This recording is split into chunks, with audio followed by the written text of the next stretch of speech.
নমস্কার বন্ধুরা, আমার চ্যানেল আমাদের রান্নাঘরে আপনাদের স্বাগত। শীত মানেই পিঠে পুলির সময়, তাই আমরা আজ বানাতে চলেছি সকলের পরিচিত ভাপা পিঠে। এই ভাপা পিঠা বানাতে কী কী উপকরণ লাগছে তা আমরা জেনে নিই।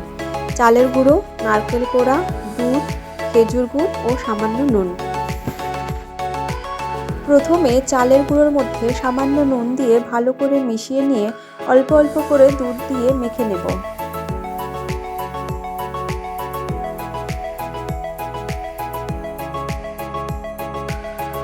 মাখাটা এমন হতে হবে যাতে হালকা ঝুরঝুরে থাকে।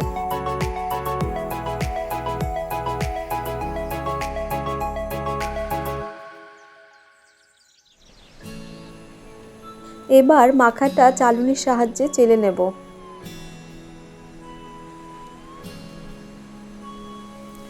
এখন একটা ছাঁচে বা ছোট বাটির মধ্যে প্রথমে অল্প চেলে রাখা চালের গুঁড়ো দিয়ে একটু চেপে নেব।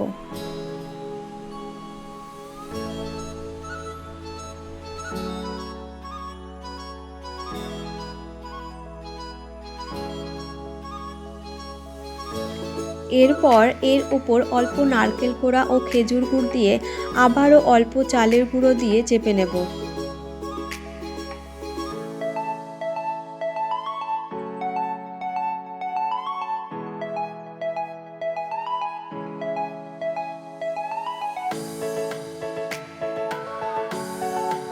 এবার একটি কটন কাপড়ের ওপর পিঠাটা ছাঁচ থেকে বের করে নেব। এইভাবে সবকটি পিঠাগুলি গড়ে নেব।